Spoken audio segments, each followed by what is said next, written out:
Hi, I'm Allen Ludden, and I've got a secret. From Hollywood, the show that reveals all, I've got a secret. Now let's meet the star of I've Got a Secret, Steve Allen.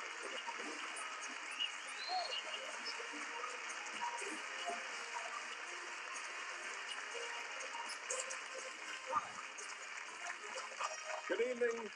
You're right, and welcome to I've Got a Secret. Tonight's panelists are the irrepressible Pat Carroll, the repressible Henry Morgan, don't forget it, Henry, the lovely Broadway TV star Anita Gillette, and our court jester from merry old England, Lord Richard of Dawson. There's our panel.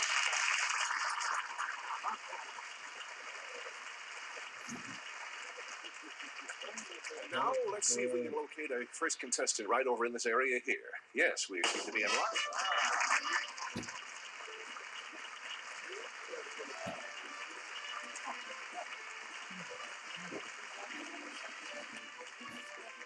Nice to have you with us, sir. And would you tell the panel your name? Richard Dwyer. Richard Dwyer. Where are you from, Mr. Dwyer? Los Angeles. Okay. And what is it that you brought here with you tonight? I see an object here. Yes, this is a frying pan coated with DuPont Teflon to keep foods from sticking. And I'm going to do something unusual on a large Teflon surface. Well, if you'll whisper your secret to me, Mr. Dwyer, we'll let the audience know what it is. Uh-huh. All right.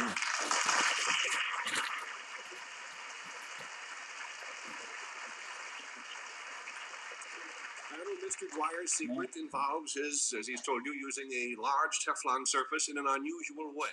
We'll start the questioning with Henry Morgan, since he just got to town. Mr. Dwyer, are you going to use heat? No. Well, why are you bothering with the Teflon? Is it because it's smooth? No, I'm not talking to you, Steve. Mr. Dwyer, is it because of its smooth surface? Right. Are you going to be physically on this surface? Yes. Are you going to be wearing anything special when you get on the surface? Yes, I guess. Something additional. Mm-hmm. What I'm thinking of is, like ice skates or something like that. It's exactly what he's going to be wearing, Henry. You're going to be wearing ice skates. Mm-hmm. Thank you very much. That's it.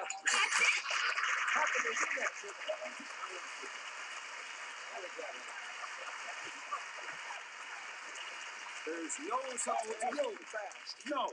Pardon me, Mr. Dwyer. You, Steve. Yes, Henry. What were you so bashful about? Why couldn't you just come out and say, that's right? Just sat there and stared at me. That's right. Well, actually, I was thunderstruck.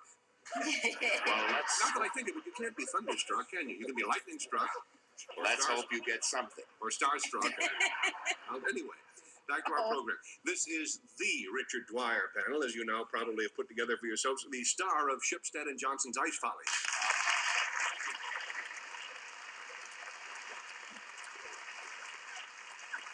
You already know, of course, what his secret is, and... You are going to skate in the skillet. Right, just about that size. Point his little toe in there. No, we have a great big flat Teflon surface, which you will now see as we open the Great Wall. There it is. I love these. Let's go over there and look at it.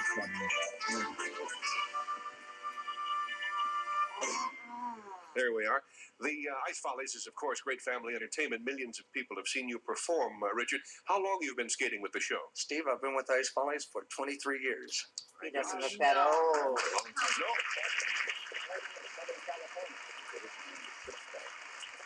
Have you ever skated on Teflon before? Yesterday, as a matter of fact. Just one. How was it? How's it compare with ice? It's quite a bit more difficult in the sense that you have to push much harder. I feel a little strange. I'm not quite as secure as I am on ice. I know, the blade goes into it. That's right. If you feel strange, you're with the right group. So help yourself to our Teflon there, Richard. All right, we would do wish you luck. Well, we'll cook you. Okay, turn on the gas, gang. Imagine that, skating without ice.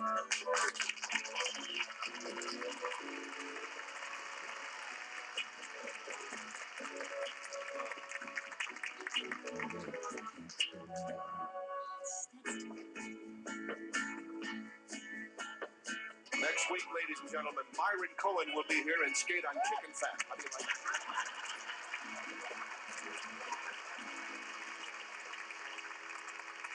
Isn't that beautiful? Congratulations. Thank you. Richard White. Beautiful. Terrific. Let's see if the ice ballers. Big finish, Richard. Look at this. Ho, ho. Very good. Richard White and the ice ballers. We'll be right back. Justin.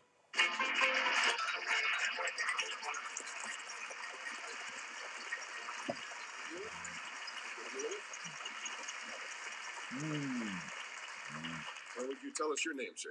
My name is Jim Stevenson, Jim Stevenson. Panel, and where do you live, Mr. Stevenson? El Cajon, California. Okay.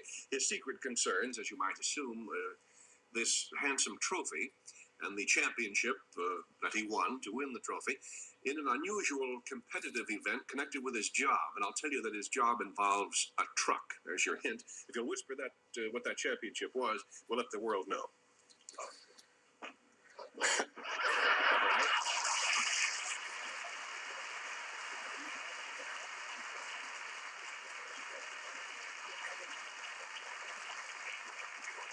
Mr. Stevenson, as I say, panel, won this trophy in an unusual event. We hope you would identify the field in which he works. I tell you again, it involves a truck. We'll start the questioning with Pat Carroll this time. Mr. Stevenson, did this event in any way involve something like a demolition derby of half-tonners? No, it didn't. Does it have something to do with trucks proper? Yes, it does. In other words, like, I guess in the military you have to take apart your gun. Did you have to take apart your truck in 5 seconds or something like that? No. Did it have to do with a competition with another person driving a truck? Yes, it Yes, did. it was competitive. Was it physical? Did it involve your driving the truck Yes, as it part did. of the competition? Did it involve towing something with the truck at the same time? No, it didn't. Did it involve running into me on the freeway? Hopefully not. 1 down, 3 to go. Henry? Well, I sort of guessed by the fact that the audience laughed that it's not what usually you expect a truck to do. Not in a competitive sense, no. No. No. Were you running forward with the truck at this time? What I meant, Henry, was that, yes, you're on the right track. Be careful with it. I gave you a negative meaning a positive, and I'll see after the show if I find out what my mouth is saying. I get along well with Ludden. You know, of course, when you said that, I don't remember what I said. The truck that you were driving at the time, were you driving in the normal manner? In the normal direction? Yes. Sort of like that. Okay. Were you doing any tricky, like a slalom course? Yes. Why does he... You're on the right track. You're 2 down, but it's not a slalom course. No, it's not. But is it a tough? Is it the thing that is so unusual? Is the thing you're driving on? Like the ground? I mean, is it a hill and vale and valleys or anything like that? No. It's not where you're driving. Is it the kind of truck you're driving? If you would tell us that, you would be very close to the whole secret. It's a kind of truck that you're driving. Is it a trailer truck? No. Is it a dump truck? A Yeah. garbage dump truck? Sanitation truck? Yes. Yes. You work for the garbage depot, the sanitation department? Yes. Yes. And you're driving sanitation trucks in races or something? Yes. You are? Yes, exactly.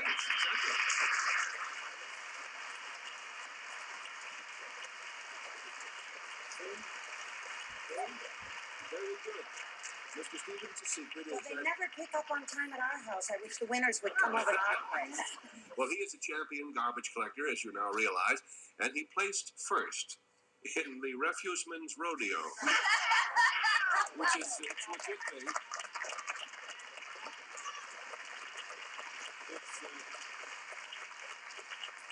It is part of something called the Trash Lifters Olympics, staged at the El Cajon, California Speedway.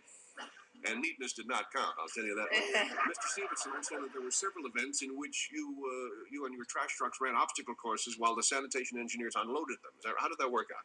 Right. There was 10 companies there and 65 contestants, and you just ran an obstacle course in which you went through with safety and speed. You stopped at stops. You ran out of your truck, got your cans, you emptied them, got in your truck, and ran on through the course. Is that the event that you won? Right. I see. And it went by speed and safety. And how would you define the race that you won, in case we ever wanted to get into that line of work ourselves? Well, Oh, really? yes. Well, you don't have to define it. It was one of those things like that. Well, thank you very much, and congratulations on reaching the top of the heap. Thank you. Hi, Hi, I'm Amy Simon. What if I told you you could instantly get rid of bags and dark circles under your eyes and get amazing results? Now let's meet tonight's special guest celebrity, star of Password, Mr. Allen Ludden.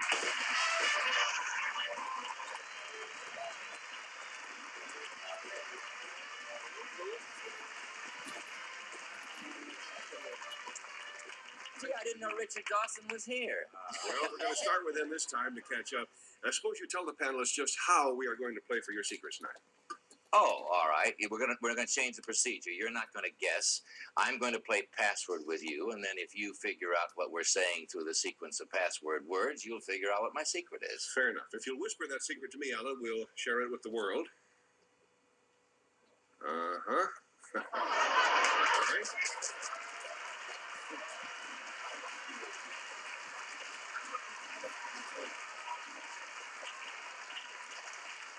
The audience now obviously knows the secret panel, and we'll start the game in just a moment.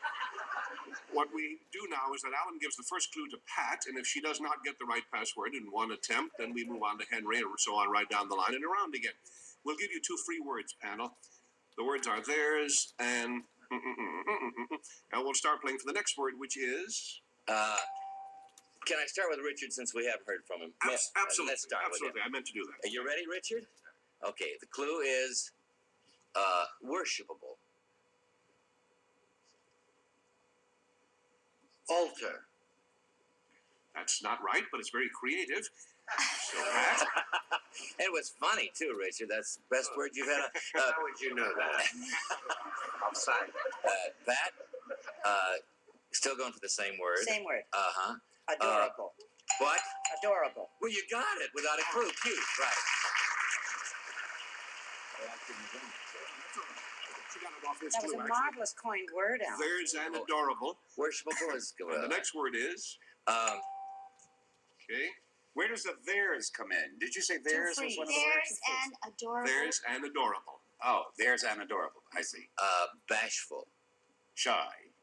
Wrong, Henry, but good. Otherwise, just we can't use it. That's all. We'll try with Anita. Shy.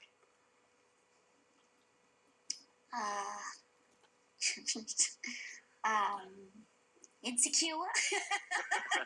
Speak of the devil. Milk toast. Richard? Meek. Turned out to be a rather tough one. Yeah, you ready? Can I go back to Pat? Mm-hmm. Shy.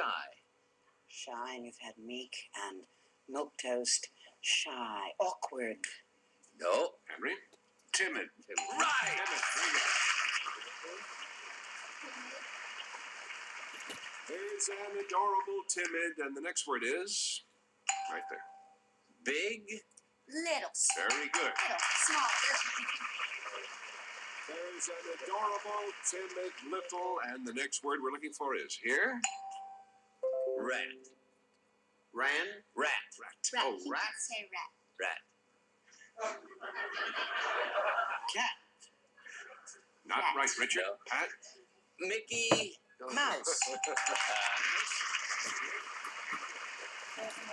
an adorable, timid, little mouse. And the next word, here it comes. Ready, Henry? Over. Under.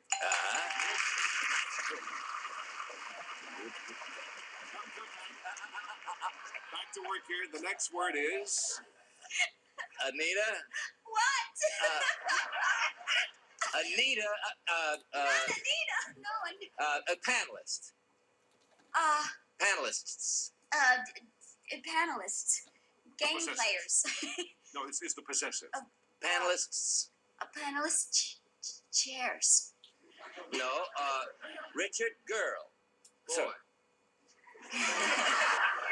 No. Do you believe this? I'm not playing this very well, am I? You're doing your part, Pat. Back to Pat, huh? It's the possessive of panelists that we Yes, try. I understand. Redhead.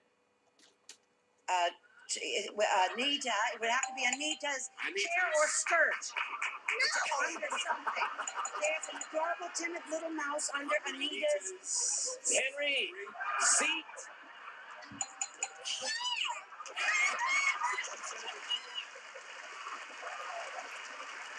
Richard Dawson. Richard, if you will lift up that chair, that's underneath. Lift up the... Richard and Henry lifted up.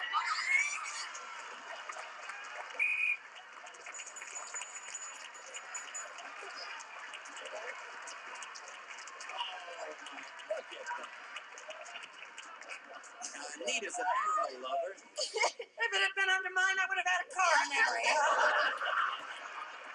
I'll change. Listen now, no, Well, as Ralph Edwards used to say, aren't we devils? Alan, it's always a pleasure to see you, and it was fun playing password with you, and you certainly got a rise out of Anita. Yeah. Up next, Lost and Found continues as we explore the origins of star couple tattling on a he said, she said double play, starting with twosome Ann and Bill Cullen. Stay tuned. We just have time for a whole new series, actually. But let's work one more contestant in here somehow. Here she is.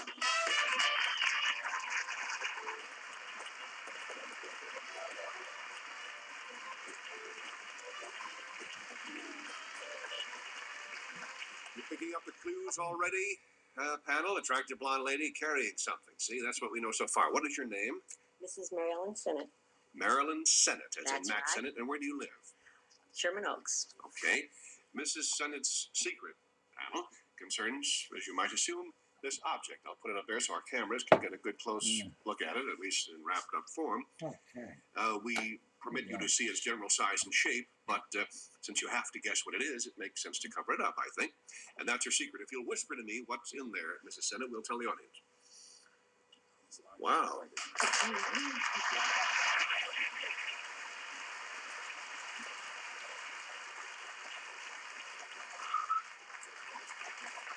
I think, again, perhaps because Richard got rather short shrift. We're going to get you some long shrift next week, Richard, but because you got short shrift so far, we'll start with you this time around.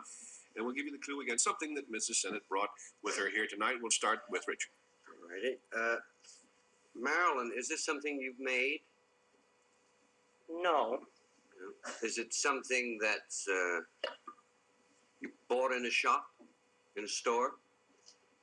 Well, no. If I sat on it, could I hatch it? No.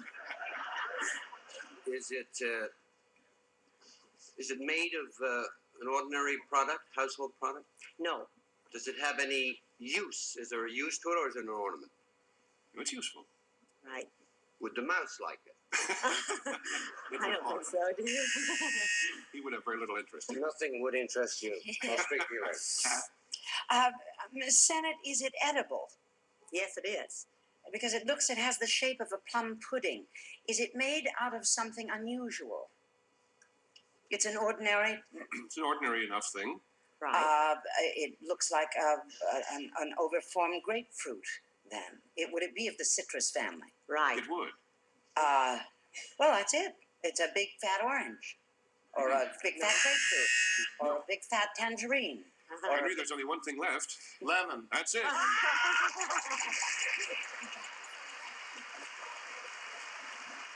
Cooling down with a refreshing. If our friends from Florida will forgive me, we have grapefruit and oranges this large quite often. But what is unusual about this one is that it is indeed the biggest lemon I ever saw. Anyway. In case you want to make a comparison.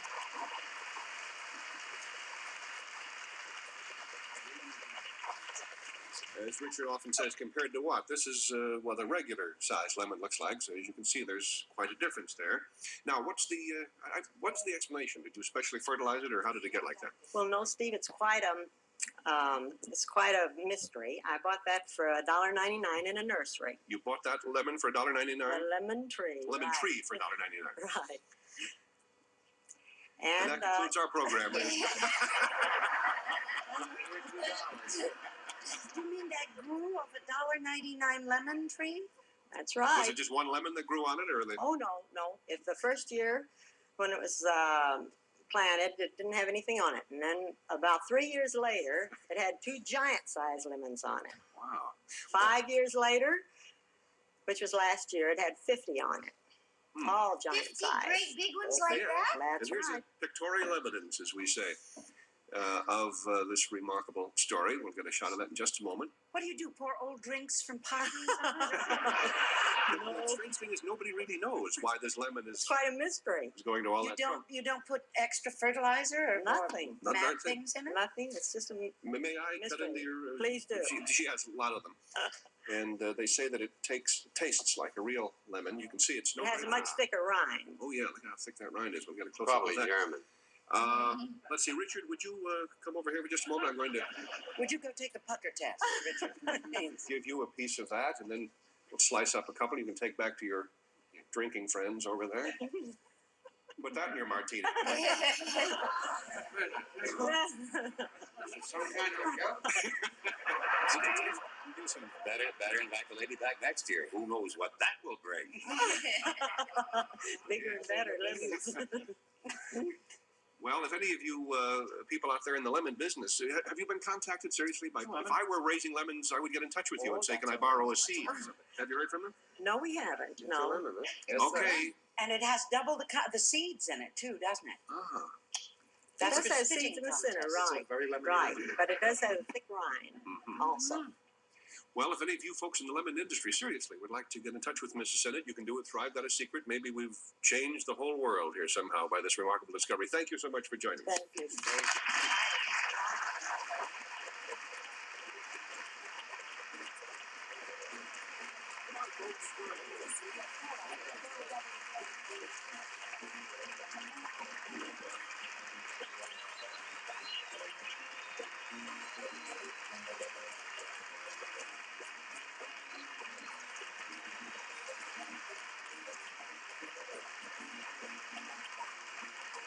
This is Johnny Olsen speaking for I've Got a Secret, a Mark Goodson, Bill Topman production.